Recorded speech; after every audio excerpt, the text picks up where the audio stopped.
గడిచిన వారంలో, అంతకుముందు వారంలో నరకం అంటే ఏమిటి, పరలోకం అంటే ఏమిటి, ఆ రెండింటికి వెళ్ళడానికి మనిషి భవిష్యత్తును గురించినటువంటి సంగతులు ఏమిటి అన్నటువంటి సంగతులు మనం నేర్చుకుని ఉన్నాం. నేను వ్యక్తిగతంగా కలిసినప్పుడు కొందరు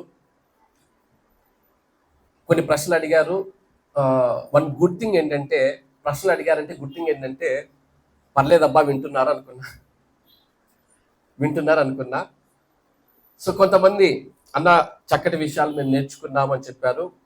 వాక్యం మీ దగ్గరికి వచ్చినప్పుడు ఏదో ఒక మాట, దేవుని మాట, క్రొత్త సంగతి మీ హృదయాన్ని తాకినప్పుడు, లేదా మీరు నేర్చుకున్నప్పుడు మీ హృదయాన్ని తాకినప్పుడు ఖచ్చితంగా దేవుణ్ణి మహిమపరచి దేవునికి కృతజ్ఞతలు చెప్పకుండా వెళ్ళకండి. దేవుణ్ణి మహిమపరచడానికే మనం ఉన్నాము. దేవుని మహిమపరచడానికే దేవుడు మనకు ఆత్మీయ సత్యాలను బయలుపరుస్తాడు. శిలువ ధ్యానంలో లేవ్యకాండం 1వ అధ్యాయం మనం ధ్యానించుకోబోతుంటున్నాం.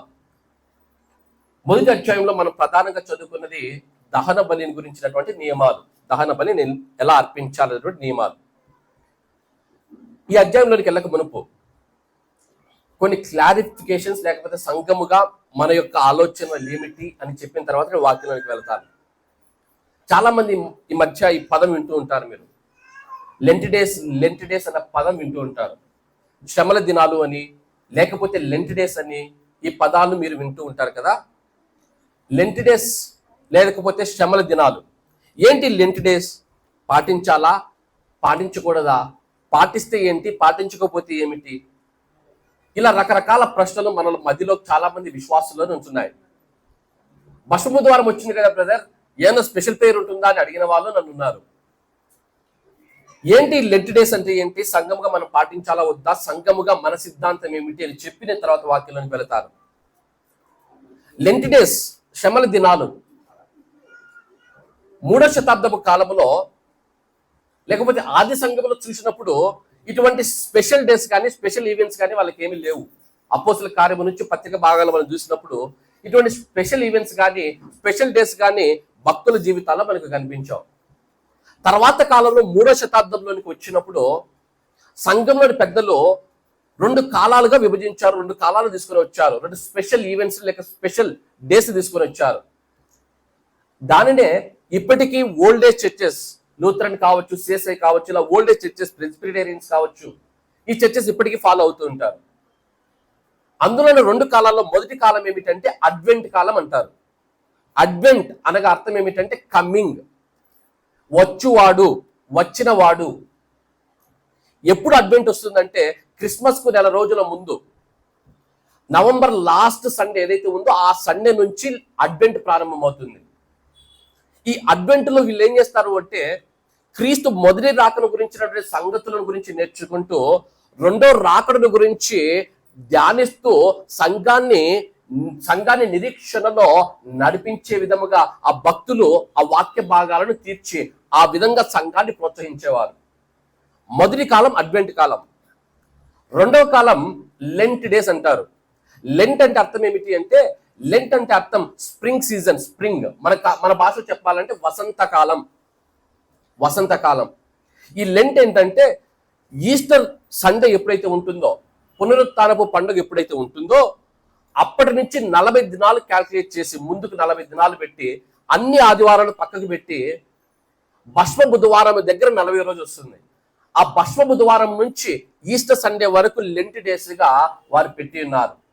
ఎందుకు పెద్దలు ప్రారంభించారు, కారణం ఏమిటి అంటే, లెంట్ డేస్ ను ప్రారంభించింది ఎందుకు అంటే, ఆనాటి 3వ శతాబ్దపు కాలంలో బైబిల్ కానీ సంఘాలు కానీ ఇంత విరివిగా లేవు.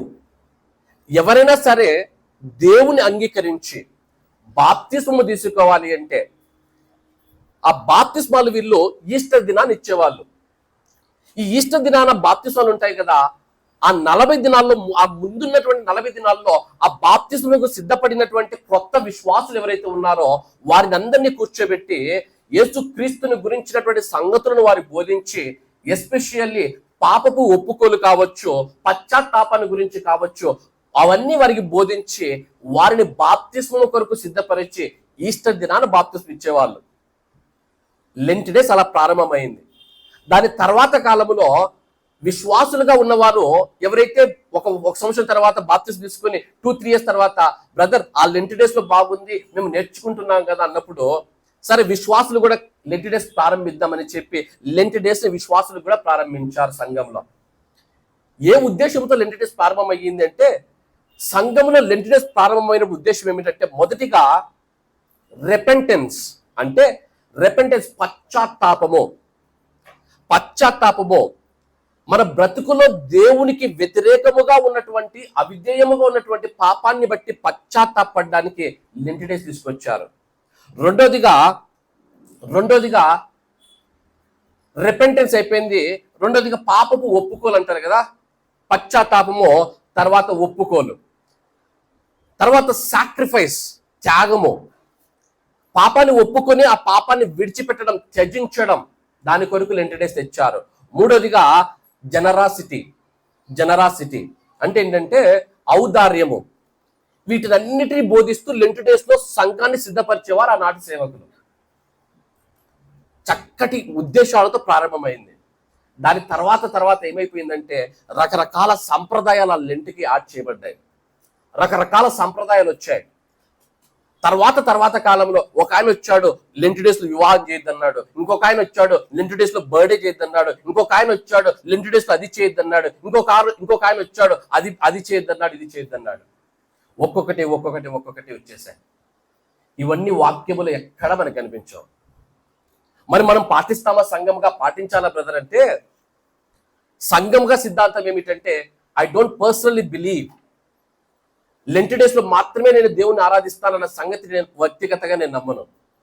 ఎందుకంటే మన దేవుడు క్రిస్మస్ సీజన్ లో మాత్రమే పనిచేసే దేవుడు కాదు, లెంట్ డేస్ సీజన్ లో మాత్రమే పనిచేసే దేవుడు కాదు. ఆయన నిన్న నేడు రేపు ఏకరీతిగా ఉండే దేవుడు. నువ్వు నీ మనసు మార్చుకోవాలంటే, నువ్వు ఆయన ఆరాధించాలంటే సంవత్సరం పొడుగునా 24 గంటలు ఆయన కుడుకక నిద్రపోక నీ కొరకు ఎదురు చూస్తూ ఉండే దేవుడు ఆయన. లెంట్ డేస్ లో మాత్రమే నేను అన్ని మానేసి దేవుని ఆరాధిస్తానంటే అది కాదు.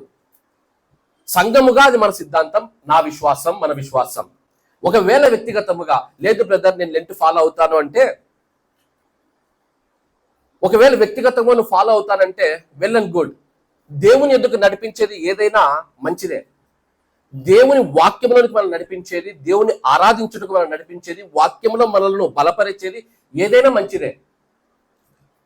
ఏదైనా సాంప్రదాయం వాక్యంలో లేని నువ్వు ఫాలో అవుతుంటే నువ్వు జాగ్రత్త పడాల్సింది ఏంటంటే, అది నేను వాక్యంలో బలపరుస్తుందా, వాక్యం దగ్గరికి తెస్తుందా, వాక్యానికి దూరం చేస్తుందా? ఆలోచన చేయండి. ఎందుకు బ్రదర్ మీరు లెంట్ ఫాలో కారంటే, చిన్న ఎగ్జాంపుల్ చెప్తా. చాలా మంది ఏం చేస్తారంటే, లెంట్ డేస్ వస్తారే నాన్ వెజ్ తింటాం మానం. ఈ మధ్య కొత్తగా ట్రెండ్ వచ్చింది, హెయిర్ కట్ కూడా చేయరంట. ఎక్కడుందో బైబిల్ నాకు తెలియదు. హెయిర్ కట్ చేయరు. అఫ్ కోర్స్ నా చిన్నప్పటి నుంచి చూస్తున్నా, వివాహాలు చేయరు, కొందరైతే బర్త్డేలు చేయరు, ఫంక్షన్స్ చేయరు, నాన్ వెజ్ చేయరు, ఇంట్లో ఏం చేయకూడదు. ఒకసారి ఆలోచన చేయండి, మనుషుల నుంచి వచ్చే సాంప్రదాయాలు ఎలా ఉంటాయో చెప్తున్నా. మా జర్మీ బర్త్డే వచ్చేసి ఎప్పుడు లెంట్ డేస్ లోనే వస్తుంది, మార్చిలోనే వస్తుంది. ఒకవేళ లెంట్ డేస్ రా నీ బర్త్డే నేను చేయకూడదు అన్నాను అనుకోండి, వాడు ఏ ఆలోచనలతో దేవుని మీద ఏ ఆలోచనలు పెట్టుకుంటాడు, ఏ ఆలోచనలతో పెరిగి పెద్దవాడు అవుతాడు? బైబిల్లో లేదు ఆ సిద్ధాంతం. నేను ఒకవేళ తెచ్చాను అనుకోండి, వాడు దేవుని మీద ప్రేమతో పెరుగుతాడా, దేవుని మీద ద్వేషంతో పెరుగుతాడా? అందరూ బర్త్డేలు చేసుకుంటున్నారు, నాకు మాత్రం బర్త్డే లేదు.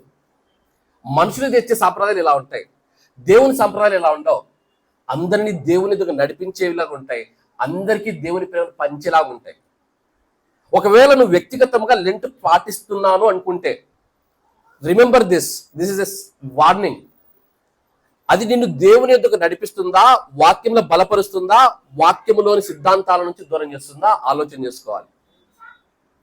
రెండోదిగా, don't ever believe Lent days లో ప్రార్థన చేస్తేనే దేవుడు వింటాడు అన్న సంగతి నమ్మకండి. క్రిస్మస్ సీజన్ లో ప్రార్థన చేస్తేనే దేవుడు వింటాడు అన్న సంగతి నమ్మకండి. Don't restrict or don't create boundary to God. దేవునికి రెస్ట్రిక్షన్స్, బౌండరీస్ గీయద్దు. మన అర్థం లేని జ్ఞానముతో దేవునికి బౌండరీస్ మనం గీయకూడదు.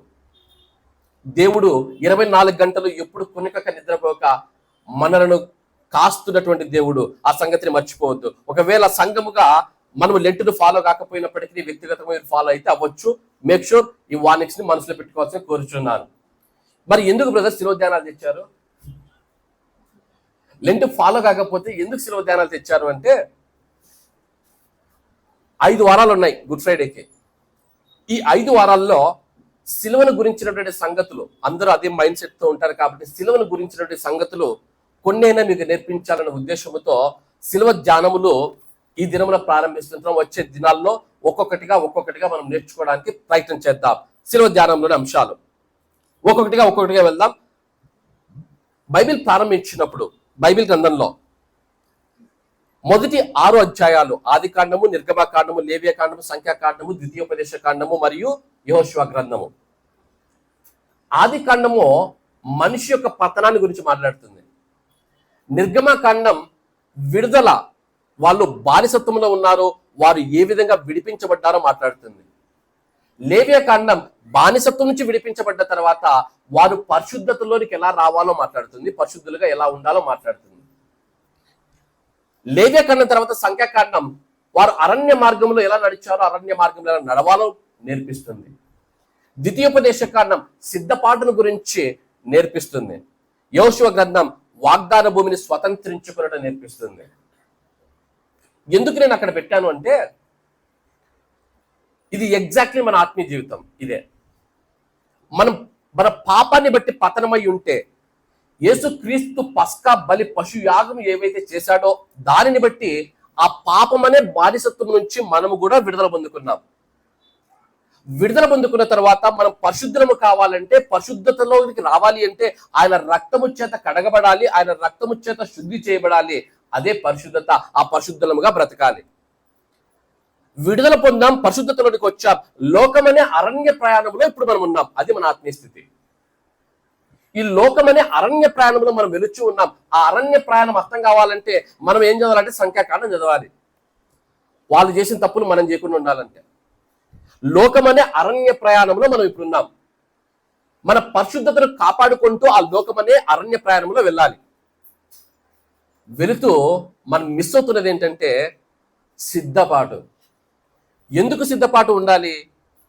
మన వాగ్దాన భూమి అయిన పరలోక రాజ్యము కొరకు ఎదురు చూస్తూ ఉన్నాం. ఆ పరలోక రాజ్యంలోనికి వెళ్ళాలి అంటే సిద్ధపాటు ఉండాలి. చాలా మంది సంఘాలకి, విశ్వాసులకి లేనిది ఏంటంటే సిద్ధపాటు. ఎప్పుడో వస్తానులే యేసయ్య, ఆయన లేట్ రావచ్చేమో, ఒకవేళ ఆయన ఈ రోజు నన్ను పిలిస్తే పరిస్థితి ఏమిటి? సిద్ధపాటు ఉందా? ఆ వాగ్దాన భూమిని స్వతంత్రించుకునే సిద్ధపాటు ఉందా? మొదటి 6 గ్రంథాలు మన ఆత్మీయ జీవితాన్ని చక్కగా మనకు తెలియజేస్తాయి. ఈ ఆరు సంగతులు మీరు గుర్తుపెట్టుకుంటే బైబిల్ అంతా ఇదే. ఇప్పుడు మన వాక్య ధ్యానాంశానికి వచ్చినప్పుడు ఈ 6 గ్రంథాలు నేను చదవమని చెప్పాను అనుకోండి, అందరూ ఒక గ్రంథాన్ని పక్కకు పెడతారు. అదే గ్రంథం సంఖ్యాకాండంలో హిస్టరీ ఉంటుంది, కథలు ఉంటాయి, యాక్షన్ ఉంటుంది. అందరూ పక్కకు పెట్టే గ్రంథం ఏంటి? లేవియ కాండం. మెజారిటీ ఎందుకు పక్కకు పెడతారు తెలుసా? ఎందుకు పక్కకు పెడతారు? దానిలో చరిత్ర ఉండదు, కథలు ఉండవు, ఉపమానాలు ఉండవు, యాక్షన్ సీక్వెన్స్లు ఉండవు. దాంట్లో ఉండేది అన్ని నియమాలే, ఆజ్ఞలే. పరిశుద్ధతలోనికి ఎలా రావాలి, ఆ పరిశుద్ధతలు ఎలా బ్రతకాలి నియమాలు చెబుతూ ఉంటాడు. అదే లేవియా కాండం. కానీ ఆశ్చర్యమైన సంగతి ఏంటంటే, యేసుక్రీస్తు శిలువ బలియాగం నీకు అర్థం కావాలి అంటే, యేసుక్రీస్తు శిలువ కార్యం నీకు అర్థం కావాలి అంటే నువ్వు ఖచ్చితంగా లేవియా కాండం చదివి తీరాలి. ఆ లేవియా కాండం నువ్వు అర్థం చేసుకుని తీరాలి. లేవియా కాండం చదవకుండా, లేవియా కాండం నువ్వు అర్థం చేసుకోకుండా యేసుక్రీస్తు శిలువ త్యాగం నీకు అర్థమయ్యే అవకాశం లేదు. యేసుక్రీస్తు ఎటువంటి బలియాగము చేశాడో నీకు అర్థం కావాలి అంటే ఆ బలి ఏమిటో, ఆ బలి గురించినటువంటి నియమాలు ఏమిటో నీకు అర్థం అవ్వాలి. ప్రభు చిత్తమైతే రాబోయే దినాల్లో ఆ 5 రకాల బలులు ఉంటున్నాయి. ఆ 5 రకాల బలుల గురించి మనం నేర్చుకోబోతుంటున్నాం. ఆ బలులు అర్థం కావాలి. బలులలోనికి వెళ్ళక మునుపు అసలు మానవుని యొక్క సమస్య ఏమిటి అంటే, లేవియా కాండం మొదటి అధ్యాయం మనం చదువుకున్న భాగానికి వెళ్దాం. మొదటి అధ్యాయం ఏంటి సమస్య? మొదటి సమస్య అర్థం చేసుకుందాం. మొదటి అధ్యాయం మొదటి వచనం. యెహోవా మోషేని పిలిచి ప్రత్యక్షపు గుడారములో నుండి అతనికి ఇలాగూ సెలవిచ్చెను. యెహోవా మోషేను పిలిచి ప్రత్యక్షపు గుడారములో నుండి అతనికి ఇలాగూ సెలవిచ్చెను. ఇక్కడ దేవుడు మోషేను పిలిచాడా? మోషే తనంతర తానుగా ప్రత్యక్ష గుడారంలోకి వెళ్ళాడా? మోషే తనంతర తానుగా వెళ్ళలేదు, దేవుడు పిలిస్తే వెళ్ళాడు. This is the problem. This is what the main problem. దేవుని యొద్దకు ఎప్పుడంటే అప్పుడు వెళ్ళడానికి లేదు. దేవుడు పిలిచినప్పుడు మాత్రమే మనిషి వెళ్లాల్సిన పరిస్థితి. ఎందుకు ఇది పరిస్థితి అంటే కారణం ఏమిటంటే దేవుడు పరిశుద్ధుడై ఉన్నాడు. ఆయన అత్యంత పరిశుద్ధుడుగా ఉన్నాడు. ఆయన ప్రత్యేకింపబడిన వాడు. పరిశుద్ధత అంటే ప్రత్యేకింపబడి ఉండుట. ఆయన ప్రత్యేకింపబడినటువంటి వాడు. ఆయన అతి పరిశుద్ధమైనటువంటి దేవుడు. ఆయన అతి పరిశుద్ధుడుగా ఉన్నతమైన స్థితిలో ఉన్నతమైన వాడుగా ఉన్నాడు. ఆయన పరిశుద్ధతలో ఉండి మానవుని సృష్టించి వాడితో సహవాసము చేయడానికి మానవుని కలుగజేసినప్పుడు వాడిని కూడా ఆయన పరిశుద్ధత స్టేటస్ లోనే ఉన్నతమైన స్థితిలోనే పరిశుద్ధుడుగా వారిని కలుగజేశాడు. కలుగజేసి ఏదైనా తోటలో వారిని పెట్టాడు. పెడితే మానవుడు పాపాన్ని బట్టి ఆజ్ఞను అతిక్రమించి పాపము చేసి ఆ ఉన్నత స్థితి నుంచి అట్టడుగు స్థితికి పడిపోయాడు. దేవుడేమో ఉన్నత స్థితిలో ఉన్నాడు, మానవుడేమో అట్టడుగు స్థితికి వెళ్ళిపోయాడు. దేవుడు మాత్రం వాడి మానాన వదిలేక వాడిని చంపక లేకపోతే వానికి నిత్య నరకాగ్నికి పంపించడం ఇష్టము లేక వారితో సహవాసము కొరకు వాని మీద ప్రేమను చంపుకోలేక మార్గాలను సిద్ధపరిచాడు. ఇప్పుడు దేవుడు మోషేను పిలుస్తున్నాడు. మోషే నువ్వు రా. దేవుడు ఉన్నత స్థితిలో ఉన్నాడు, మానవుడు అత్యంత దీనమైన స్థితిలో ఉన్నాడు. దేవుడు తన పరిశుద్ధత అన్నటువంటి స్టేటస్ ని విడిచిపెట్టి పాపములోనికి రాలేడు. ఎందుకంటే ఆయన పరిశుద్ధుడు. ఇప్పుడు మనిషి ఏం చేయాలి? వాడి పాపములో ఉన్నటువంటి ఆ స్థితిని విడిచిపెట్టి మరలా పరిశుద్ధత అనే స్థితిలోనికి మనిషి వస్తే దేవునితో కలిసి సహవాసము చేయగలుగుతాడు. అందుకు దేవుడు ఏం చేశాడు అంటే ఈ పాపాన్ని పోగొట్టాలి, వానిలో ఉన్న పాపాన్ని పోగొట్టాలని దేవుడు ఏం చేస్తున్నాడట? హెబ్రీ పత్రిక 9వ అధ్యాయం 22వ వచనం చదువుదాం. హెబ్రీ పత్రిక 9వ అధ్యాయం 22వ వచనం. పాపాన్ని పోగొట్టాలి, ఏం చేయాలి? హెబ్రీ పత్రిక 9వ అధ్యాయం 22వ వచనం. పాప పోగొట్టాలంటే ఏం చేయాలి? మరియు ధర్మశాస్త్రము ప్రకారము ఆ వస్తువులను రక్తము చేత శుద్ధి చేయబడిననియు రక్తము చిందింపకుండా పాప క్షమాపణ కలుగదనియో. పాప క్షమాపణ కావాలంటే ఏం చేయాలి? ఏం చిందించాలమ్మా? పాప క్షమాపణ కావాలంటే ఏం చిందించాలట? రక్తము చిందించాలంట. దేవుడు ఉన్నత స్థితిలో ఉన్నాడు, మానవుడు అట్టడుగు స్థితిలో ఉన్నాడు. ఈ మానవుడు పాపమును విడిచిపెట్టి పరిశుద్ధతలోనికి రావాలంటే వాడి పాపము క్షమించబడాలి. వాడి పాపము క్షమించబడాలంటే బైబిల్ అంటుంది రక్తము చిందించబడాలి, రక్త ప్రోక్షణ జరిగి తీరాలి. ఎందుకు రక్తాన్ని చిందించాలి? లేవియకాండం 11వ అధ్యాయం, లేవియకాండం 17వ అధ్యాయంలో మాట ఉంది, చదవండి. ఎందుకు రక్తాన్ని చిందించాలి? లేవియకాండం 17వ అధ్యాయం 11వ వచనం. లేవియకాండం 17వ అధ్యాయం 11వ వచనం. రక్తము దేహమునకు ప్రాణము మీ నిమిత్తము ప్రాయశ్చిత్తము చేయనట్లు దానిని నేను మీకు ఇచ్చి, రక్తము దేహమునకు ప్రాణము ప్రాయశ్చిత్తము చేయుటకే ఆ రక్తాన్ని నేను మీకు ఇచ్చాను. రక్తాన్ని చిందించాలి. ఆ రక్తము మాత్రమే ఆ మనిషిని పాపము నుంచి విడిపించి పరిశుద్ధతలోనికి నడిపిస్తుంది. ఇప్పుడు మోషే ఎప్పుడు కావాలంటే అప్పుడు దేవుని యొద్దకు వెళ్ళలేడు, దేవుడు పిలిస్తేనే రావాలి. ఇప్పుడు ఈ రక్తాన్ని ప్రోక్షించి రక్త ప్రోక్షణను తీసుకుని వస్తే పాపము క్షమించబడి దేవుని యొద్దకు మనిషి వెళ్ళగలుగుతాడు. దానినే మనం అన్నాం బలియాగం అన్నాం. రక్త ప్రోక్షణని మనం ఏమన్నామంటే బలియాగము అన్నాం. బలియాగం. లేవియకాండం ప్రధానముగా 5 రకాల బలుల గురించి మాట్లాడుతుంది. 5 రకాల బలులు. ఏంటి 5 రకాల బలులు? నాకు తెలియదు, వెనక కూర్చున్న వాళ్ళు కనిపిస్తున్నా లేదు, చదువుతాను. మొదటి బలి దహన బలి, రెండో బలి నైవేద్య బలి, మూడవది సమాధానార్థ బలి, నాలుగోది పాప పరిహారార్థ బలి, ఐదోది అపరాధ పరిహారార్థ బలి. లేవియకాండం 5 బలుల గురించి మాట్లాడుతూ ఉంది. మనిషి పరిశుద్ధుడై దేవునితో సహవాసము చేయాలి అంటే ఆ పరిస్థితిని బట్టి ఈ 5 రకాల బలులు వాళ్ళు చెల్లించాలి. ఈ 5 బలులో నేటి దినమున మనము దహన బలి గురించి నేర్చుకుంటూ ఉన్నాం. మొదటిది దహన బలి గురించి నేర్చుకుంటున్నాం. మనం చదువుకున్నటువంటి మొదటి అధ్యాయంలో, లేవికాండ మొదటి అధ్యాయంలో మనం చదువుకున్నటువంటి సంగతిలో దహన బలిని గురించినటువంటి సంగతులు మనం చదువుకున్నాం, మనం ధ్యానించుకోబోతున్నాం. మొదటి గ్రంథం మొదటి అధ్యాయంలోకి వెళ్ళినప్పుడు దహన బలి ఎలా చేయాలో దేవుడు చెప్పాడు. దహన బలి చేయాలంటే ఏం తీసుకురావాలి అంట? 3 అంశాలు చెప్పాడు.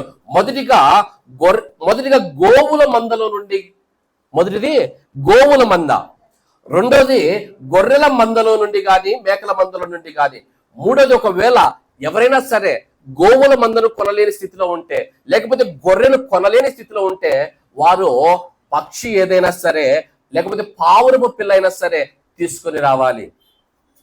మూడిట్లో ఏదైనా తీసుకురావాలి. తీసుకుని వచ్చి ఏం చేయాలట? నాకు తెలియదు ఎంతమంది గుర్తుందో ప్రత్యక్షపు గుడారం. ఆ ప్రత్యక్షపు గుడారపు ద్వారము ఎద్దుకు తీసుకురావాలి. ఆ ప్రత్యక్షపు గుడారము యొక్క ద్వారము ఎద్దుకు దాన్ని తీసుకుని రావాలి. తీసుకుని వచ్చి యాజకుడు దగ్గరికి తీసుకుని వచ్చినప్పుడు యాజకుడు దానిని పరీక్షిస్తాడు. పరీక్షించిన తర్వాత ఎవరైతే ఆ దహన బలి చేయాలి, ఎవరైతే దేవునితో సహవాసాన్ని కోరుకుంటున్నారో, ఎవరైతే దేవునితో సంబంధాన్ని కోరుకుంటున్నాడో, ఆ వ్యక్తి ఆ జంతువు మీద ఆ విధంగా చేయి వేయాలి. ఆ చేయి వేసినప్పుడు ఏం జరుగుతుంది అంటే ఆ వ్యక్తి యొక్క పాపము ఆ జంతువుకి వెళుతుంది, ఆ జంతువు యొక్క నిర్దోషత్వము ఆ వ్యక్తికి వస్తుంది. ఇప్పుడు పాపం ఎక్కడికి పోయింది? ఎప్పుడైతే ఆయన చేయి వేశాడో పాపం ఎక్కడికి వెళ్ళినట్లు? జంతువులోకి వెళ్ళినట్లు. ఆ జంతువును తీసి బలి ఇచ్చి ఆ రక్తాన్ని పక్కన ఉన్నటువంటి బలిపీఠం ఉంది కదా, ఆ బలిపీఠము చుట్టూ ప్రోక్షించి దానిని ముక్కలుగా చేసి ఆ బలిపీఠము మీద పెట్టి దానిని దహించాలి, అనగా కాల్చాలి. తలను క్రొవ్వును పెట్టాలి, అంత్రములను కాళ్ళను కడిగి అన్ని పెట్టేసి దానిని కాల్చాలి. ఏ పార్ట్ కానీ, ఏ శరీరంలో ఏ పార్ట్ కానీ యాజకుడు తీసుకోవడానికి వీలు, చర్మము తప్ప. అంతటిని పెట్టి దహనము చేయాలి, దహించాలి. అదే దహన బలి. అదే దహన బలి. మూడిట్లో ఏదైనా తేవచ్చు. కోడనేది తేవచ్చు, లేకపోతే మొగది కోడనే తేవచ్చు, గొర్రెపిల్లని తేవచ్చు, లేకపోతే పావురం అనేది తేవచ్చు. రైట్? తెచ్చిన తర్వాత ఈ అధ్యాయం చదువుతున్నప్పుడు ఈ అధ్యాయంలో నాకు ఒక పదము మరలా చదవాలనిచిన పదము 11వ వచనంలో దేవుడు అంటున్నాడు, గొర్రెపిల్లని తెచ్చినప్పుడు ఏం చేయాలో చెప్పాడు. ఏం చేయాలంటే గొర్రెపిల్లని తెచ్చినప్పుడు 11వ వచనం, బలిపీఠపు ఉత్తర దిక్కున యెహోవా సన్నిధిని ఎక్కడ వధించాలట? ఏ దిక్కు ఇది? అందరి వైపులు ఉత్తర దిక్కే ఉందా? ఎవరి వైపులు దక్షిణం లేదు కదా? ఓకే, ఉత్తర దిక్కున వధించాలి. కానీ కోడెల గురించి మాట్లాడినప్పుడు కానీ, పక్షుల గురించి మాట్లాడినప్పుడు కానీ ఈ ఇన్స్ట్రక్షన్ ఇవ్వలేదు.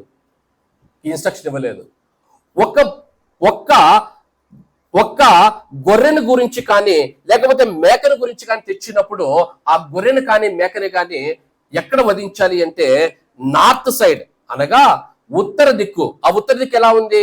మీరు చూస్తున్నట్టు పిక్చర్ లో ప్రత్యక్ష గుడారం. ఆ ప్రత్యక్ష గుడారము మెయిన్ గేట్.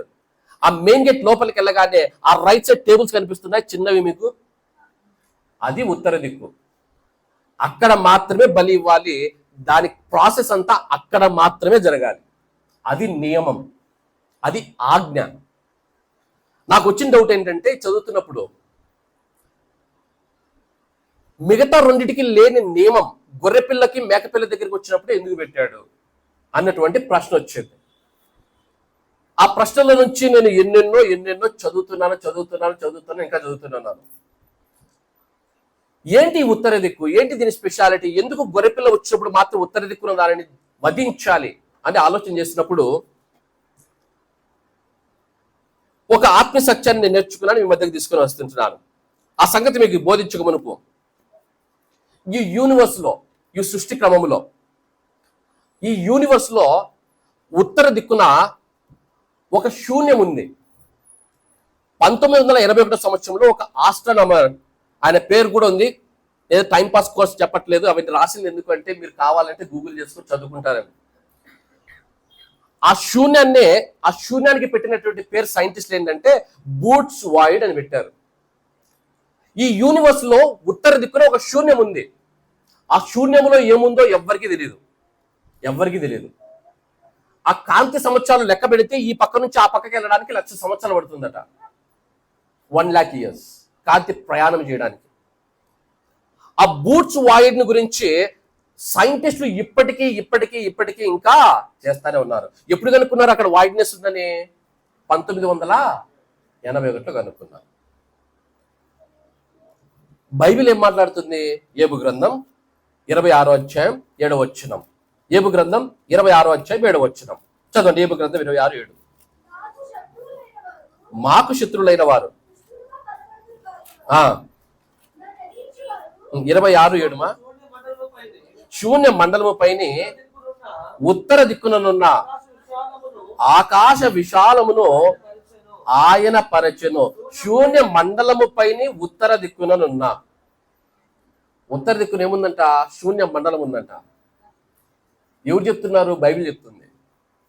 బైబిల్ గ్రంథంలో అత్యంత ప్రాచీన పుస్తకం ఏమిటి అంటే ఏబు గ్రంథం. ఏబు గ్రంథం దాదాపు 3,500 4,000 సంవత్సరాల క్రితం రాసిన గ్రంథం. 1980లో 81లో సైంటిస్ట్ చెబితే ఆ మాట ఏబు గ్రంథంలో ఎప్పుడు రాయబడి ఉంది అంటే ఏబు గ్రంథంలో 26వ అధ్యాయం 7వ వచనంలో శూన్య మండలము పైన ఉత్తర దిక్కున శూన్య మండలము ఉంది అన్నటువంటి మాట ఏబు గ్రంథంలో కొన్ని వేల సంవత్సరాల క్రితమే బైబిల్ చెప్తోంది. ఏంటి ఈ శూన్యము దేవుడు ఎందుకు పెట్టాడు? శూన్య మండలము ఉత్తర దిక్కున శూన్యం ఉందట. ఆకాశ విశాలమును ఆయన పరిచాడట. శూన్యము పైన భూమిని వేలాడదీశాడట. ఒక శూన్యంలో భూమిని వేలాడదీశాడు. ఆ భూమి పైన మనం ఉన్నాం. ఇంకో శూన్యం ఉంది, అది ఉత్తర దిక్కున ఉందని బైబిల్ చెప్తుంది. ఏంటి ఆ ఉత్తర దిక్కున ఏముంది? ఇప్పుడు చదువుదాం. కీర్తనకారుడు చెప్తున్నాడు ఆ ఉత్తర దిక్కున ఏముందో. సామెతలు కీర్తనలు 48:1 నుంచి చదువుదాం. కీర్తనలు 48:1-2. ఏంటంటే ఆ ఉత్తర దిక్కున? దేవుని పట్టణమందు, ఆయన పరిశుద్ధ పర్వతమందు యెహోవా గొప్పవాడును కీర్తనీయుడనై ఉన్నాడు. ఉత్తర దిక్కున మహారాజు పట్టణమైన సియోను పర్వతము రమ్యమైన ఎత్తుగల చోట ఉంచబడిన సర్వభూమికి సంతోషకరముగా ఉన్నది. ఉత్తర దిక్కున ఏముంది? మహారాజు పట్టణం ఉంది, సియోను పట్టణం ఉంది. సియోను పట్టణం అంటే ఏంటి? మన భాషలో ఏంటి సియోను పట్టణం అంటే? పరలోకం. మన మహారాజు దేవుడు సియోను పట్టణము ఆత్మీయంగా ఆలోచించినప్పుడు ఆ సియోను పట్టణము దేవుని యొక్క నివాస స్థలము, పరలోక రాజ్యము. శూన్యం ఉంది అని సైంటిస్టులు చెబుతున్నారు. ఆ శూన్యంలో ఏముందో బైబిల్ చెబుతుంది. ఏముందంటే ఆ శూన్యములో? ఆ శూన్యములో పరిశుద్ధ పట్టణం ఉంది, పరలోక రాజ్యం ఉంది. అక్కడ దేవుడు సింహాసనాసీనుడే కూర్చొని ఉన్నాడు. ఏం చెప్పాలనుకున్నారు బ్రదర్ మీరు? జాగ్రత్తగా వినాలి. గొర్రె పిల్లను తీసుకుని వచ్చినప్పుడు మాత్రము ఆ గొర్రె పిల్లను ఉత్తర దిక్కున నువ్వు వధించాలి. దేవుడు ఒక స్ట్రాంగ్ మెసేజ్ ప్రతి దహన బలిలో మానవునికి, లోకానికి పంపిస్తూనే ఉన్నాడు. ఏంటయ్యా మెసేజ్ అంటే, ఇదిగో మీరు బలిస్తున్నారు కదా, ఈ మీరు బలిస్తున్నటువంటి ఉత్తర దిక్కున బలిస్తున్నటువంటి గొర్రె పిల్ల ఇది శాశ్వతమైంది కాదు. ఒకానొక గొర్రెపిల్ల రాబోతుంది. ఆ గొర్రెపిల్ల ఇదే ఉత్తర దిక్కులో ఉన్నటువంటి మహాపర్వతమైనటువంటి ఆ పరలోక రాజ్యముల నుంచి మీ కొరకు ఒక శాశ్వతమైన ఒక గొర్రెపిల్ల రాబోతుంది. ఆ గొర్రెపిల్ల రాబోతుంది. ఆ గొర్రెపిల్ల ఈ లోకానికి రాగానే ఆ గొర్రెపిల్లను చూసి బాప్తిస్మం ఇచ్చేవాడు మాట్లాడుతున్నాడు, ఇదిగో లోక పాప భారము మోసుకుని పోవు. ఎవరి గొర్రెపిల్ల? దేవుడు ఎక్కడున్నాడు? ఉత్తర దిక్కున ఉన్నటువంటి పరిశుద్ధ పట్టణంలో మహారాజుగా ఉన్నాడు. ఇది ఎవరి గొర్రెపిల్ల? దేవుని యొక్క గొర్రెపిల్ల. ఎవరా దేవుని యొక్క గొర్రెపిల్ల? యేసుక్రీస్తు ప్రభువుని గురించి మాట్లాడుతున్నాడు. ఇది ఉత్తర దిక్కు నుంచి, ఆ ఉత్తర దిక్కున పరలోక రాజ్యము నుంచి వచ్చినటువంటి దేవుని యొక్క గొర్రెపిల్ల. ఇదిగో మీరు దేవుని సమీపించాలి అంటే, దేవుని ఆరాధించడానికి రావాలి అంటే, దేవుని మహిమపరచడానికి రావాలంటే ఇన్ని దినాలు మీరు ఏం చేస్తున్నారంటే, ఒక గొర్రె పిల్లను, ఒక మేక పిల్లను తీసుకుని వచ్చి ఉత్తర దిక్కున కూర్చొని దాన్ని వధించి దేవునికి బలిస్తున్నారు కదా. ఇదిగో మీ కొరకు నేను ఒక గొర్రె పిల్లను పంపిస్తున్నా. పరలోక రాజ్యము నుంచి దిగి వచ్చిన గొర్రెపిల్ల, నీ కొరకు నా కొరకు ఆ పరలోకం నుంచి దిగి వచ్చినటువంటి గొర్రెపిల్ల మన ప్రభువైన యేసుక్రీస్తు. యేసుక్రీస్తు దహన బలిగా నీ కొరకు నా కొరకు అర్పించబడడానికి పరలోకం నుంచి దిగి వచ్చినటువంటి గొర్రెపిల్ల మన ప్రభువైనటువంటి యేసుక్రీస్తు అనేటువంటి గొర్రెపిల్ల నీ కొరకు నా కొరకు పరలోకం నుంచి దిగి వచ్చాడు. ఏంటి దహన బలి ఎలా చేయాలి, ఆ దహన బలి నియమాలు ఏమిటి, ఆ దహన బలి నియమాలను మన గొర్రెపిల్లైనటువంటి యేసుక్రీస్తు ఏ విధంగా నెరవేర్చాడో ఒక్కొక్కటి జ్ఞాపకం చేస్తాను. మొట్టమొదటిగా ఉత్తర దిక్కున బలి ఇవ్వాలి. ఆ ఉత్తర దిక్కు నుంచి వచ్చినటువంటి గొర్రెపిల్ల మన ప్రభు అయినటువంటి యేసుక్రీస్తు. తర్వాత లేవికాండం 1:3 వెళ్తాం. లేవికాండం 1:3 ఏంటయ్యా? అతను దహన బలి రూపముగా అర్పించినది అయిన ఎడల ఎలా ఉండాలి? అది నిర్దోషమైనది ఉండాలి. నిర్దోషము అంటే ఎటువంటి దోషము లేనిది, దానికి ఎటువంటి గాయములు ఉండకూడదు, ఎటువంటి గుల్లలు కానీ మచ్చలు కానీ ఎటువంటి దోషమైనను లేనిదై ఉండాలి. ఎటువంటి దోషము లేనిదై ఉండాలి. బలియాగముకు అర్పించబోతున్నటువంటి, ఆ దహన బలికి అర్పించబోతున్నటువంటి ఆ గొర్రెపిల్ల లేకపోతే ఆ కోడెదూడ ఏదైనా సరే అది నిర్దోషమైనదై ఉండాలి. పరలోకము నుంచి మన కొరకు యేసుక్రీస్తు అనే గొర్రెపిల్ల దిగి వచ్చింది. ఉత్తర దిక్కున పరలోక రాజ్యంలో ఉన్నటువంటి ఆ గొర్రెపిల్ల దిగి వచ్చినటువంటి గొర్రెపిల్ల ఎటువంటి గొర్రెపిల్లట?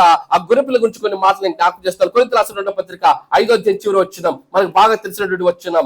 2 కొరింథీ 5వ అధ్యాయం 21వ వచనం చదవండి. కొరింథీయులకు రాసిన 2వ పత్రిక 5వ అధ్యాయం 21.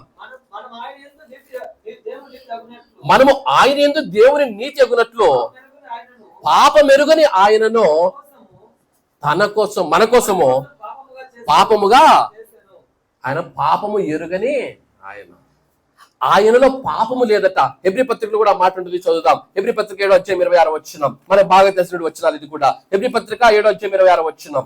హెబ్రీ పత్రిక 7వ అధ్యాయం 26. నిర్దోషియు నిష్కల్మషుడును పాపులలో చెరక ప్రత్యేకముగా ఉన్నవాడు. ఎవరంట? మన మన మన బలిపశువు, మన కోసం వచ్చినటువంటి మన మన గొర్రెపిల్ల. ఎటువంటి గొర్రెపిల్లట? నిర్దోషమైనది, నిష్కలంకమైనది, పాపులలో చెరక ప్రత్యేకముగా ఉన్నవాడు. ఆయన పుట్టుకలో పాపము లేదు, ఆయన ప్రవర్తనలో పాపము లేదు, ఆయన మాటలలో పాపము లేదు, ఆయన ఆలోచనలలో పాపము లేదు, ఆయన నడవడికలలో పాపము లేదు, ఆయన చిత్తములో పాపము లేదు, ఆయన ప్రణాళికలలో పాపము లేదు.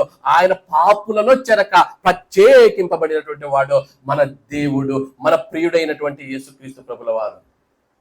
పాపులలో చెరక ప్రత్యేకింపబడిన వాడు. ఆయన నిర్దోషమైన గొర్రెపిల్లగా ఆయన ఈ లోకానికి వచ్చాడు. బ్రదర్, ఇది పౌలు గారు చెప్పినటువంటి మాట కదా, భక్తులు చెప్పినటువంటి మాట కదా. భక్తులు వారిని ఆరాధించే వారిని, లేకపోతే వారిని వెంబడించే వారిని, వారిని గురించి పొగడ్డం, వారిని గురించి చెప్పుకోవడం పెద్ద వింతేముంది? బయటలో ఎవరైనా చెప్పారా? యేసుక్రీస్తుని పట్టుకుని వెళ్ళి పిలాతు ముందు నిలబెట్టారు. పిలాతు అన్ని పరీక్షించి పిలాతు చెప్పినటువంటి సాక్ష్యం ఏమిటి? ఈయనలో పిలాతు ఎవరు? క్రైస్తవుడా? పిలాతు యూదుడా? పిలాతును యేసుక్రీస్తుని వెంబడించిన శిష్యుడా? కాదు కదా. పిలాతు అంటున్నాడు, ఈయన యందు నాకు ఏ దోషము కనపడలేదు. పిలాతు సాక్ష్యం ఇస్తున్నాడు. మన కొరకు దహన బలిగా అర్పించుకోవడానికి వచ్చినటువంటి గొర్రెపిల్ల, అది ఏ దోషము లేనటువంటి గొర్రెపిల్ల. ఆయన నిర్దోషి అయి తనను సిలువలో ఎక్కి తనను నిర్దోషిగా అర్పించుకున్నాడు, మన కొరకు అర్పించుకున్నాడు. ఆ అర్పణను బట్టి మనము నీతిమంతులు అవుతున్నాం, మనము పరిశుద్ధులం అవుతున్నాం. చదువు నా మాట, చదువు. రోమీయులకు రాసిన పత్రిక 3వ అధ్యాయం 26వ వచనం. రోమీయులకు రాసిన పత్రిక 3వ అధ్యాయం 26వ వచనం. ఆ నిర్దోషమైన గొర్రెపిల్ల పైన మనం చేవేసినప్పుడు ఏం జరుగుతుంది? చదవండి. రోమా పత్రిక 3వ అధ్యాయం 26. క్రీస్తు యేసునందలి రక్తమునందలి విశ్వాసము ద్వారా ఆయనను కరుణాధారముగా దేవుడు ఇప్పటి కాలమందు తన నీతిని కనపరచు నిమిత్తము తాను నీతిమంతుడును యేసునందు విశ్వాసము గలవానిని నీతిమంతుడిగా తీర్చువాడనైనట్టుకు ఆయన ఆలోచించారు. గమనించండి, ఆనాటి కాలంలో ఎవరైనా దేవుని ఆరాధించడానికి దేవుని మందిరానికి రావాలి అంటే ఆ గొర్రె పిల్లనో లేకపోతే మేకపిల్లనో ఏదో ఒక జంతువుని తీసుకుని వచ్చి యాజకుడి దగ్గరికి తీసుకుని వచ్చి యాజకుడు పరీక్షించిన తర్వాత దాని మీద చేయి వేసినప్పుడు ఆయన పాపము దాని మీదకి వెళుతుంది, దాని నిర్దోషత్వం ఈయన మీదకి వస్తుంది. దానిని వధించి ఆ దహన బలిగా అర్పించిన తర్వాత ఈయన దేవుణ్ణి ఆరాధించడానికి అర్హుడవుతాడు. ఇదే పని యేసుక్రీస్తు సిలువలో నీ కొరకు నా కొరకు చేశాడు. నిర్దోషమైన గొర్రెపిల్లగా ఆయన సిలువనెక్కాడు. ఇప్పుడు నువ్వు దేవుణ్ణి ఆరాధించాలి అంటే, నేను దేవుణ్ణి ఆరాధించాలి అంటే గొర్రెపిల్లను పట్టుకొని దేవుని సన్నిధికి రావాల్సిన అవసరం లేదు. ఏ మేకపిల్లని పట్టుకొని నువ్వు గొర్రెపిల్లని పట్టుకోనో, ఏదో జంతువుని పట్టుకోనో, పక్షిని పట్టుకొని దేవుని సన్నిధికి రావాల్సిన అవసరం లేదు. ఆయన అంటున్నాడు, యేసు క్రీస్తులో విశ్వాసము గల వారిని నీతిమంతునిగా తీర్చేవాడట ఆయన. ఆ యేసు క్రీస్తుని బట్టి, ఆ యేసు క్రీస్తు శిలువలో ఆయనను నువ్వు ఆయన విశ్వాసం ఉంచి ఆయన నోటితో ప్రభు అని నువ్వు ఒప్పుకుంటే నువ్వు నీతిమంతుడు అవుతావు, నువ్వు పరిశుద్ధుడు అవుతావు. ఎప్పుడైతే యేసు నామమును నువ్వు ఒప్పుకుంటున్నావో ఆ యేసు క్రీస్తులో ఉన్నటువంటి నిర్దోషత్వమును నువ్వు పొందుకుంటున్నావు. ఆయనలో ఉన్న పరిశుద్ధత నీకు వస్తూ ఉంటున్నది.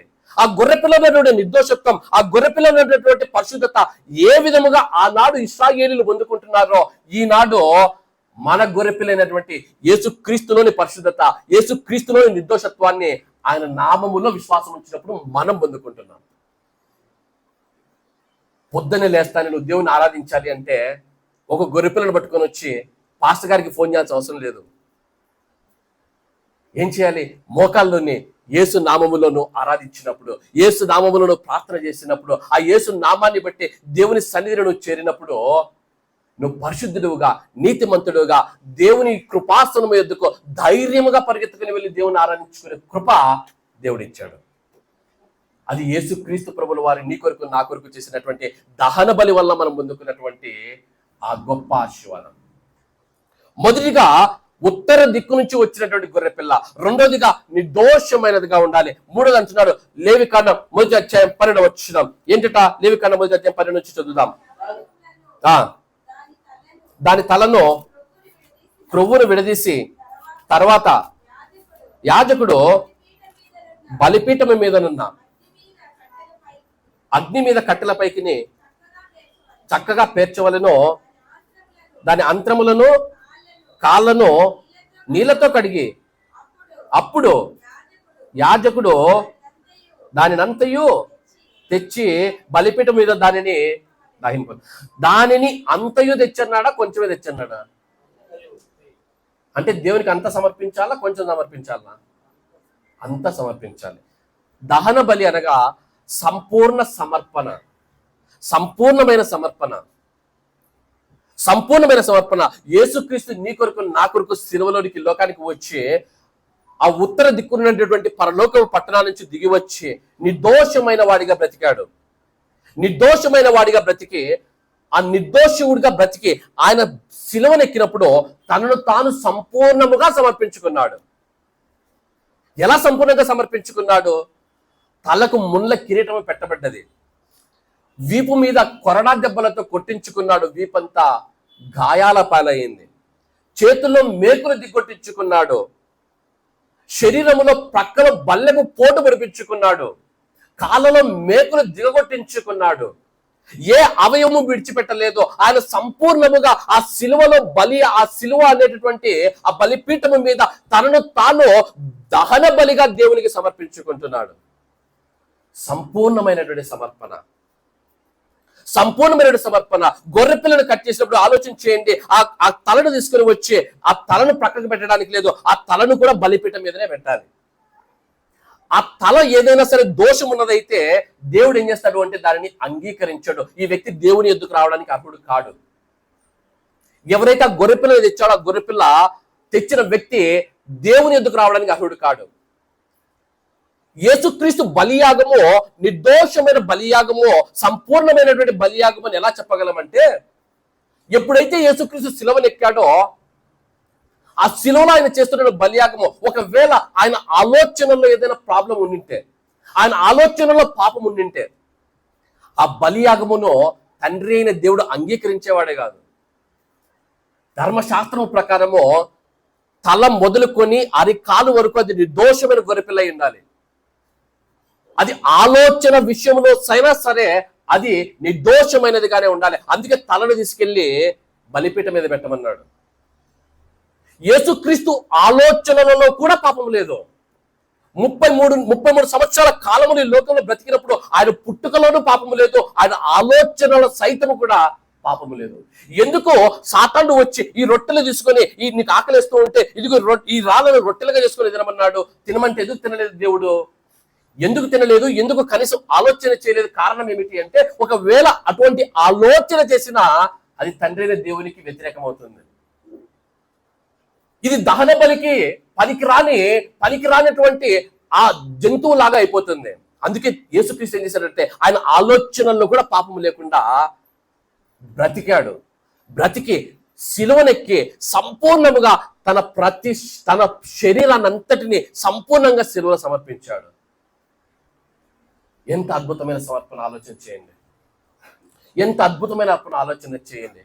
పరలోకములో ఉండి దేవునితో సమానముగా ఉండేట విడిచిపెట్టకూడని భాగ్యం అని ఎంచుకొనక, ఆ దేవుడు అన్నటువంటి పొజిషన్ విడిచిపెట్టి, నీ కొరకు నా కొరకు ఆ ఉత్తర దిక్కున ఉన్నటువంటి పరలోక పట్టణాన్ని విడిచిపెట్టి ఈ లోకానికి వచ్చి 33 సంవత్సరాల కాలము తనను తాను నిర్దోషిగా బ్రతికి సిలువనెక్కాడు. ఏ మనిషిని అయితే సృష్టించాడో ఆ మనిషి చేత దెబ్బలు తిన్నాడో, ఆ మనిషి చేత అవమానములు పొందాడో, ఆ మనిషి చేత ఉమ్మి వేయించుకున్నాడు. ఎందుకు బ్రదర్ ఇదంతా? ఎందుకమ్మా ఇదంతా? కారణం ఒక్కటే, దేవుని ఆరాధనకు దూరం అయిపోయినటువంటి నిన్ను నన్ను తిరిగి ఆ పరిశుద్ధతలోనికి చేర్చి దేవుని ఆరాధకులుగా చేయట కొరకే. మొదటిది నిర్దోషమైనది, రెండోది దేవుని సంపూర్ణమైన సమర్పణ. మొదటి అధ్యాయం 11వ వచనం, లేవి కన్నా మనం చదువుకుంటే మొదటి అధ్యాయంలో 11వ వచనం ఇంకో అంశాన్ని జ్ఞాపకం చేస్తాను. మొదటి అధ్యాయం 11వ వచనం, బలిపీఠపు ఉత్తర దిక్కున యెహోవా సన్నిధిని దానిని. ఎంత చక్కగా బైబిల్ రాయబడిందంటే, యేసుక్రీస్తు ఈ లోకానికి వచ్చినప్పుడు కూడా చెప్పింది ఇదే, నేను ధర్మశాస్త్రాన్ని నెరవేర్చడానికి వచ్చాను కానీ దానిని కొట్టివేయడానికి రాలేదు, నెరవేర్చడానికి వచ్చానన్నాడు. ధర్మశాస్త్రం అంటుంది దహన బలిగా అర్పించేటటువంటి ఆ బలి పశువు ఎక్కడ అర్పించాలని ఉంది? యెహోవా సన్నిధిని దానిని వధించాలి. యెహోవా సన్నిధిలో దాన్ని వధించాలి. యేసుక్రీస్తు నిర్దోషమైన గొర్రెపిల్లగా సంపూర్ణమైన సమర్పణతో సిలువనెక్కాడు.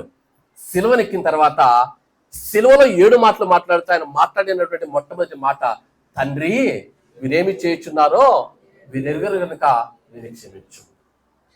తండ్రి అన్నటువంటి ప్రార్థనతో ప్రారంభించారు. తండ్రి అనే ప్రార్థనతో ప్రారంభించాడు. బైబిల్ ఉంది, ఎక్కడ 2-3 కూడి నా నామమున ప్రార్థించుదురో వారి మధ్యన. తండ్రి అనే ప్రార్థనతో ఎందుకు శిలువ కార్యం ప్రారంభించాడు? కారణం ఏమిటంటే, ధర్మశాస్త్రం అంటుంది, ఇదిగో నువ్వు బలియాగం చేస్తున్నావు కదా, ఆ బలియాగం జరిగితే ఎక్కడంటే అక్కడ చేయడానికి లేదు. ఎవరి సన్నిధిలో చేయాలి? దేవుని సన్నిధిలో చేయాలి. ఆ దేవుని సన్నిధిని పిలుస్తుంటున్నాడు. ఆ దేవుని సన్నిధిని ఆయన గమ్ముకుంటుంది. 7వ మాటకు వచ్చేలోపు మరలా ప్రార్థన చేస్తున్నాడు, తండ్రి నా ఆత్మను నీ చేతికి అప్పగించు. తండ్రి ఉన్నట్ట లేనట్టు? అప్పుడు 7వ మాటకు వచ్చినప్పుడు తండ్రి ఉన్నాడా లేడా? ఉన్నాడు కాబట్టి చెప్తున్నాడు, తండ్రి నా ఆత్మను నీ చేతికి అప్పగిస్తాడు. తండ్రి సన్నిధిలో, దేవుని సన్నిధిలో తన శిలువ కార్యాన్ని, తన బలియాగాన్ని ప్రారంభించాడు యేసుక్రీస్తు. ఎందుకు బ్రదర్ ఇదంతా? నీ కొరకు నా కొరకే. నిన్ను నన్ను పరిశుద్ధపరచడానికే, నిన్ను నన్ను ఆ పాపముల నుంచి విడిపించడానికే, నిన్ను నన్ను ఆ పాపముల నుంచి విడిపించి పరిశుద్ధతలో నడిపించడానికే దేవుని సన్నిధిలో ఆయన తనను తాను సంపూర్ణముగా సమర్పించుకుంటున్నాడు. ఎంత చక్కగా చూడండి, ఏ చిన్న నియమాన్ని, ధర్మశాస్త్రంలో నియమాన్ని దేవుడు కొట్టివేయక దానినన్నిటినీ ఎంత చక్కగా సిలువలో నెరవేరుస్తున్నాడో ఆలోచన చేయండి. ఎందుకు యేసుక్రీస్తు ఇంతగా దహన బలిగా తనను తాను సమర్పించుకున్నాడు? ఆ దహన బలి నుంచి మనం నేర్చుకున్నటువంటి సత్యం ఏమిటి? కొన్ని సత్యాలను చెప్పి ముగించడానికి ప్రయత్నిస్తాను. దహన బలి ఎందుకు చేయాలి? ధర్మశాస్త్రంలో ఆనాటి కాలంలో దహన బలి యొక్క అర్థం ఏమిటి అంటే, ఎవరైనా సరే దేవుని ఆరాధించాలనుకున్నప్పుడు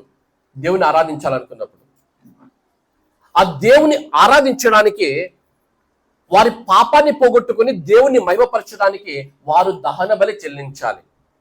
అంటే దేవుని ఎద్దుకు రావాలి అంటే దహన బలి ద్వారా మాత్రమే వారు దేవుని ఎద్దుకు వచ్చే అవకాశం ఉంది. దహన బలి యొక్క ప్రధానమైన మొదటి ఉద్దేశం ఏమిటంటే దేవుణ్ణి మహిమపరచడం, అనగా దేవుని ఆరాధించడం. ఈ దహన బలి లేవికాండం 1వ అధ్యాయంలో ధర్మశాస్త్రం మనం చూస్తాం. దానికి ముందే ఆదికాండ గ్రంథములోనే దహన బలి గురించి మనం చదువుతాం. మొట్టమొదటి దహన బలి అర్పించిన వాళ్ళు ఎవరు? హేబేలు కంటే ముందు ఇంకొకరు కూడా చేశారు. దేవుడు ఆదాము అవ్వ వారు చెట్ల మధ్య దాగుకొని మేము దిగంబరమై ఉన్నామని దేవుని ఎదుకు రావడానికి భయపడ్డప్పుడు దేవుడు ఏం చేశాడు? జంతు చర్మపుతో చొక్కాలను చేయించి వారికి తొడిగాడు. తర్వాత హేబేలు అర్పించింది దహన బలి, తర్వాత అబ్రాహాము చేసింది దహన బలి, తర్వాత నోవాహు గారు జలప్రలయం తర్వాత చేసింది దహన బలి. దహన బలి బైబిల్ గ్రంథంలో ముందు నుంచి చూస్తూ ఉన్నాం. దేవుని సమీపించాలి అంటే, దేవుని ఆరాధించాలంటే, దేవుని మహిమపరచాలంటే దహన బలి ప్రాముఖ్యమైంది. ఎందుకు యేసుక్రీస్తు నీ కొరకు నా కొరకు ఈ లోకానికి దిగి వచ్చి ఆ బలి పశువుగా శిలువలో తనను తాను సంపూర్ణముగా సమర్పించుకొని ఎందుకు మరణించాడు? కారణం ఏమిటి అంటే దేవుడు ఏదేను తోటలో దేవుడు మనిషిని సృష్టించినప్పుడు అక్కడ పెట్టినప్పుడు గమనించండి. 9వసారి చెప్పాను నేను మాట, మళ్ళీ జ్ఞాపకం చేస్తున్నాను. మొదటి దినమున మనిషిని కలుగ చేయలేదు, రెండో దినమున మనిషిని కలుగ చేయలేదు, మూడో దినమున కలుగ చేయలేదు. ఎన్నో దినాన మనిషిని కలుగ చేశాడు? 6వ దినమున చేశాడు. 6వ దినమున మనిషిని కలుగ చేశాడు. 6వ దినమున ఎందుకు కలుగ చేశాడు? కారణం ఏమిటి అంటే 6వ దినమున మనిషిని కలుగ చేసే లోపు 6వ దినం అయిపోయింది. తెల్లవారుగానే 7వ దినం విశ్రాంతి దినం. విశ్రాంతి దినము ఏ పని చేయాల్సిన అవసరం లేదు. ఆదాము తెల్లవారింది, ఆ తెల్లవారిన తర్వాత 7వ దినం మనిషి ఏ పని చేయాల్సిన అవసరం లేదు. ఈయనకు అవసరమైనటువంటి ఆహారము రెడీగా ఉంది, చెట్లు ఫలాలు ఇస్తూ ఉంటున్నాయి, అన్ని సిద్ధముగా ఉన్నాయి, అన్ని పనులు ఏ పని చేయాల్సిన అవసరం లేదు. ఈయనకు అవసరమైన సమస్తము ఆల్రెడీ సమకూర్చబడ్డాయి. ఈయన ఏ పని చేయడానికి లేదు, ఏ పని లేదు కదా. పొద్దున లేస్తారా ఏం చేయాలి దేవా? యెషయా గ్రంథంలో దేవుడు అన్నాడు, ఇదిగో ఆదాము గారు, ఇదిగో నిన్ను పని చేయడానికి కాదయ్యా నేను సృష్టించింది, నా మహిమ నిమిత్తము నేను సృష్టించాను. 43:7 దేవుడు అన్నాడు, నా మహిమ నిమిత్తము నేను సృజించిన వారిని. ఆదాము తెల్లవారు లేచాడు, 7వ దినం ప్రభువా ఏ పని లేదు, ఏం చేయాలి అంటే నువ్వేం పని చేయాల్సిన పని లేదు, ఒక్క పని చేయి చాలు, నువ్వు నన్ను మహిమపరచు చాలు. మొట్టమొదటి ఆరాధన ఏదైనా తోటల ఆరాధన. ఆదాము చక్కగా ఏ కష్టము లేదు, ఏ బాధ లేదు, ఏ శ్రమ లేదు, ఏ ఆలోచన లేదు, ఎంత చక్కటి ఆరాధన ఏదైనా తోటలో జరుగుతుందో ఆలోచన చేయండి. అంత చక్కటి ఆరాధన ఏదైనా తోటలో జరుగుతూ ఉంటే మధ్యలోనికి పాపం వచ్చింది. పాపం వచ్చి మనిషిని ఆ ఆరాధనకు దూరం చేసింది.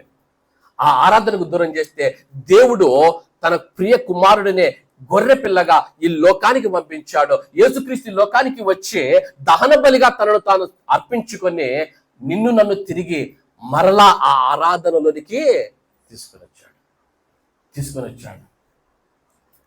యేసుక్రీస్తు బలియాగం ఎందుకయ్యా అంటే, యేసుక్రీస్తు యొక్క దహన బలి యొక్క అర్థం ఏమిటి అంటే, నువ్వు నేను తిరిగి దేవుని మహిమపరిచే వారముగా, దేవుని ఆరాధించే వారం అవుతామని. ఈ మాటలు వింటున్నటువంటి నా ప్రియ సహోదరుడా సహోదరి, ఎలాగుంది నీ ఆరాధన జీవితం? దేవుని మహిమపరచటంలో నీ జీవితం ఏ విధంగా ఉంది? నీ ఆత్మీయ జీవితం ఏ విధంగా ఉంది? అనుదినము దేవుని ఆరాధిస్తున్నావా? అనుదినము దేవుని మహిమ కొరకు నువ్వు బ్రతుకుచూ ఉన్నావా? నీ బ్రతుకులో దేవుని మహిమపరచుట కనిపిస్తూ ఉన్నదా? ఇతరులు నిన్ను చూసి, నీ సత్యులను చూసి పరలోకంలో ఉన్నటువంటి నీ తండ్రి దేవుణ్ణి మహిమపరుస్తూ ఉన్నారా?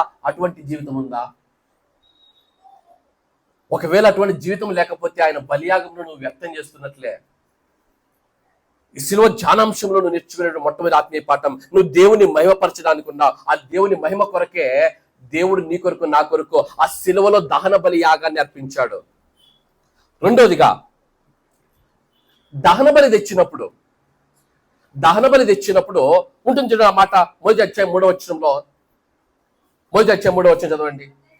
లేవికాండం మొదటి అధ్యాయం 3వ వచనం. అతడు దహన బలి రూపముగా అర్పించినది గోవులలో ఎడల నిర్దోషమైన మగదానిని తీసుకొని రావాలని. ఇంగ్లీష్ బైబిల్ ఇది ఎంత చక్కగా ఉంటుందంటే, he needs to bring it voluntarily అని ఉంటుంది. He needs to bring it voluntarily. Voluntarily అంటే అర్థం ఏంటి? పర్లేదు చెప్పండి. వాలంటరీ అంటే అర్థం ఏంటి? ఒక కరెక్ట్ పదం ఉంది. స్వచ్ఛందంగా దహన బలి అర్పించాల్సింది స్వచ్ఛందంగా అర్పించాలి. అంటే దేవుని ఆరాధించడానికి నువ్వు రావాలి అంటే వారి ప్రోత్సాహమో వీరి ప్రోత్సాహమో వారి ప్రెజరో వీరి ప్రెజర్తోనే కాదు రావాల్సిందే. నీకంతట నువ్వు మనసులో కలిగి దేవుని ఆరాధించడానికి వస్తావు కదా, అది అసలైన ఆరాధన. దేవుని ఆరాధన అన్నది స్వచ్ఛందంగా చేయాల్సింది, మారు మనసు కలిగి హృదయంలో నుంచి కలిగి చేయాల్సిందే. చాలా మంది ఈ మధ్య వస్తున్నటువంటి విమర్శలు ఏంటంటే సంఘం పైన ఏంటంటే, మీరు తాయిలాలు ఇచ్చి మార్చేస్తున్నారు బ్రదర్. తాయిలాలు ఇస్తే ఓట్లు వేపిస్తామేమో, తాయిలాలు ఇస్తే ఆరాధన చేపించలేము, తాయిలాలతో ఆరాధన చేపించలేం. ఎందుకంటే దహనబలి నేర్పే రెండో అద్భుతమైన ఆత్మీయ పాఠం ఏమిటంటే, దేవుని ఆరాధించడానికి రావాల్సిన వాళ్ళు వాలంటరీలీ అనగా స్వచ్ఛందముగా మారు మనసును కలిగి హృదయపూర్వకముగా ఆయన ఎందుకు రావాలి. అదే అసలైన ఆరాధన. తాయిలాలతో తీసుకుని వస్తే ఒకవేళ నేను సంఘంలో కూర్చోబెట్టగలుగుతారేమో కానీ ఆరాధికులను చేయలేరు, దేవుని మహిమపరిచే వారిలా చేయలేరు. ఎందుకంటే దహన బలి చేయాల్సింది వాలంటరీలీ, స్వచ్ఛందంగా చేయాలి. కొలసీలకు రాసిన పత్రిక 3వ అధ్యాయం 23వ వచనం మాట ఉంది, చదువుదాం. కొలసీలకు రాసిన పత్రిక 3వ అధ్యాయం 23వ వచనం. కొలసీ పత్రిక 3వ అధ్యాయం 23వ వచనం. స్వాస్థ్యము ప్రతిఫలముగా పొందుదమని ఎరుగుదుమో కనుక మీరేమి చేసిననో అది మనుషుల నిమిత్తము కాక ప్రభు నిమిత్తమని. ఎలా చేయాలమ్మా?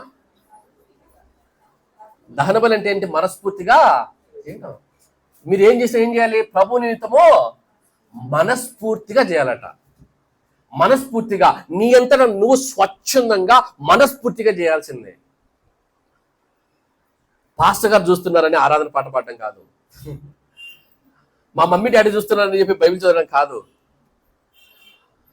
మా డాడీ అరుస్తాడని ప్రార్థన చేయడం కాదు. పిల్లలు వింటున్నారా? మా మమ్మీ తిడుతుందని చెప్పి వాక్యం చదవడం కాదు. మీరేం చేసినా స్వచ్ఛందంగా మనస్ఫూర్తిగా దేవుని కొరకు చేయాలి. అదే దహన బలి నేర్పే అద్భుతమైన పాఠం. దేవుడు తనను తాను స్వచ్ఛందంగా శిలువలో సమర్పించుకున్నాడు యేసుక్రీస్తు ప్రభుల వారు. అందుకే ఆయన అన్నాడు, నా ప్రాణం పెట్టుటకు నాకు అధికారం కలదు, దానిని తిరిగి తీసుకున్నట్టుకు నాకు అధికారం కలదు. స్వచ్ఛందంగా పెట్టాడు. ఎందుకంటే నీ కొరకు నా కొరకు. మరి స్వచ్ఛందంగా తనను తాను సమర్పించుకున్నటువంటి యేసుక్రీస్తును చూస్తూ కూడా మనము మనస్ఫూర్తిగా ఆయన కొరకు బ్రతకకపోతే, మనస్ఫూర్తిగా ఆయనను ఆరాధించకపోతే మన బ్రతుకుగా అర్థం ఉంటుందా? ఆలోచన చేయండి. దహన బలి నేర్పే మొదటి పాఠం ఆరాధన. రెండోది స్వచ్ఛందంగా ఆయన్ను నువ్వు సేవించాలి. మూడోది దహన బలి మీద పెట్టినప్పుడు ఇందాక నేర్చుకున్నాం, దాన్ని కట్ చేసినప్పుడు ఏ భాగాన్ని తీసుకెళ్ళకూడదు, దాన్ని సంపూర్తిగా పెట్టాలి. దహన బలి నేర్పే పాఠం ఏమిటంటే సంపూర్ణమైన సమర్పణ. నువ్వు దేవుని ఎద్దుకు వచ్చినప్పుడు, ఇదిగో ప్రభువా ఆదివారం మాత్రం నీది, మిగతా రోజులు నావి. ఆదివారం మాత్రం నీది, శనివారం ఎస్పెషల్లీ వీకెండ్ కదా, ఆ వీకెండ్ నాది అనడానికి లేదు. ఇదిగో నా ఆత్మీయ జీవితం నీది, నా వివాహ జీవితం నాది అనడానికి లేదు. ఇదిగో నా ఆత్మీయ జీవితం నీది, నా ఉద్యోగ జీవితం ఉంది చూసారా, అది కష్టం ప్రభువా, టేబుల్ కింద చేపెట్టకపోతే కష్టం ప్రభువా అనడానికి లేదు. ఎందుకు? దహన బలి నేర్పే అద్భుతమైన ఆత్మీయ పాఠం ఏమిటంటే నువ్వు దేవునికి సమర్పించాలి. ఎలా సమర్పించుకోవాలి? నిన్ను నువ్వు సంపూర్ణముగా సమర్పించుకోవాలి. నీ every area of your life, ప్రతి ఏరియా ఆఫ్ యువర్ లైఫ్ ఎట్లా ఉండాలంటే దేవుని అధికారము క్రింద పని చేయాలి. అది నీ వివాహ జీవితమైనా, నీ ఉద్యోగ జీవితమైనా, ఏదైనా సరే దేవునికి లోబడి పని చేయాలి. అదే దహన బలి నేర్పేటటువంటి పాఠం. చదువుదాం. యాకోబు పత్రిక 4:7 చదవండి. యాకోబు పత్రిక 4:7 కొన్ని వచ్చా చదువుదాం. యాకోబు పత్రిక 4:7 యాకోబు పత్రిక 4 కాబట్టి దేవునికి లోబడి, ఇంగ్లీష్ బైబిల్లో you have to submit your self to God. నువ్వు దేవునికి లోబడి ఉండాలి. ఒక ఆదివారం మాత్రం లోబడతాంటే కుదరదు, ఒక లెంట్ డేస్ లో మాత్రమే మానేస్తానంటే కుదరదు, ఒక క్రిస్మస్ దినాల్లో మాత్రమే ఉంటానంటే కుదరదు, ఒక న్యూ ఇయర్ డే మాత్రమే ఉంటానంటే కుదరదు.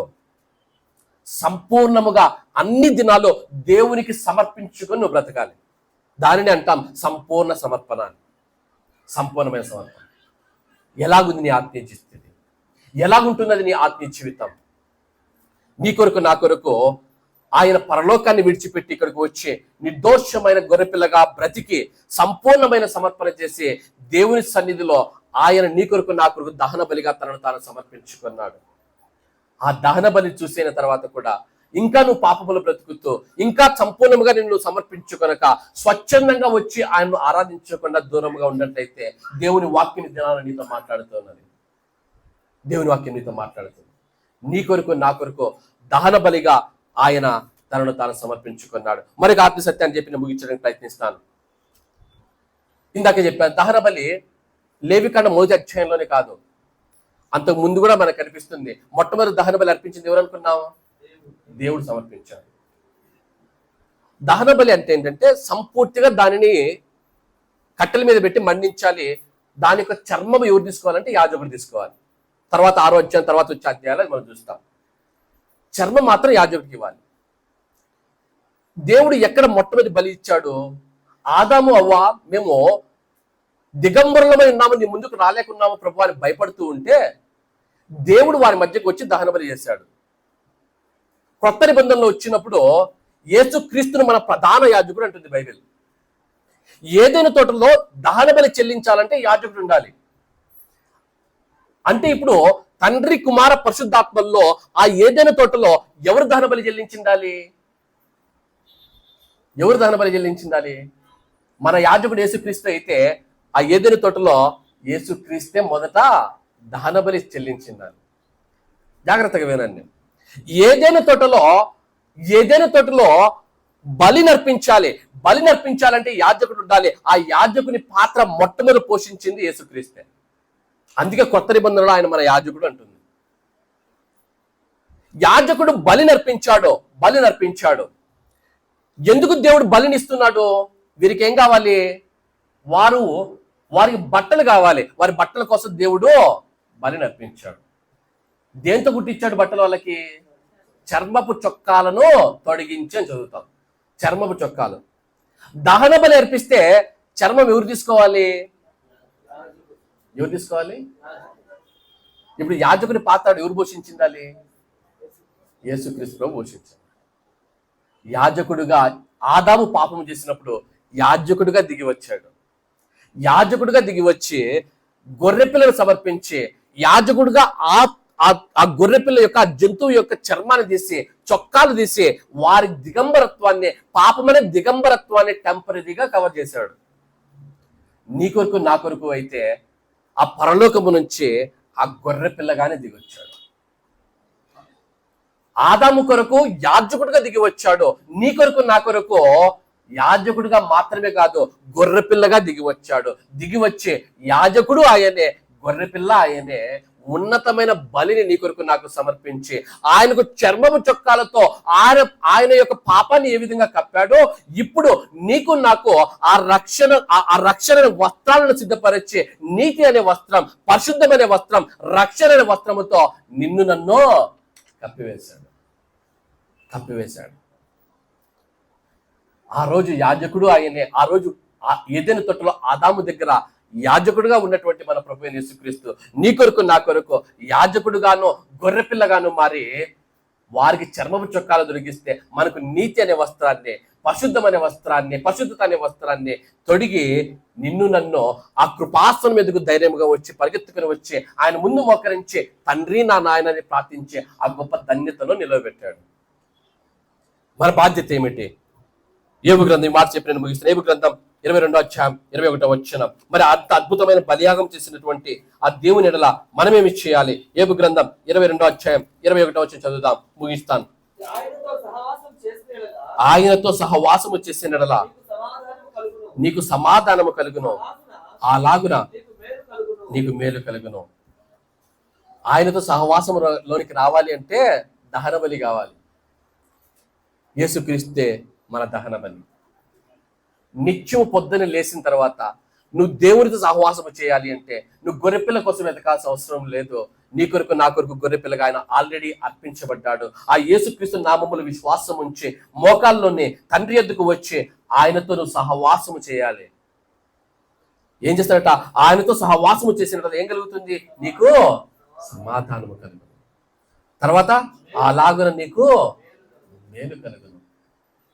నీ కుటుంబంలో సమాధానం కావాలి అంటే, నీ జీవితంలో నీకు సమాధానం కావాలంటే, నీ బిడ్డల జీవితాల్లో నీకు సమాధానం కావాలి అంటే, నీ కుటుంబము మేళ్ల వైపు పరిగెత్తాలి అంటే, నీ కుటుంబముకు మేలు కలగాలి అంటే యేసుక్రీస్తు దహన బలిని జ్ఞాపకం చేసుకుంటూ నిత్యం ఆయన సన్నిధానంకి వచ్చి నువ్వు ఆయన మహిమపరుస్తూ, ఆయన ఆరాధిస్తూ, ఆయన మహిమపరుస్తూ ఆయనకు నిన్ను సంపూర్ణంగా సమర్పించుకొని ఆయనలో బ్రతకడానికి ప్రయత్నం చేయాలి. అటువంటి కృప పరిశుద్ధాత్మ దేవుడు నీకు, నీ కుటుంబానికి, సకలలోక పరిశుద్ధులకు అనుగ్రహించి ముందుకు నడిపింప చేయను గాక.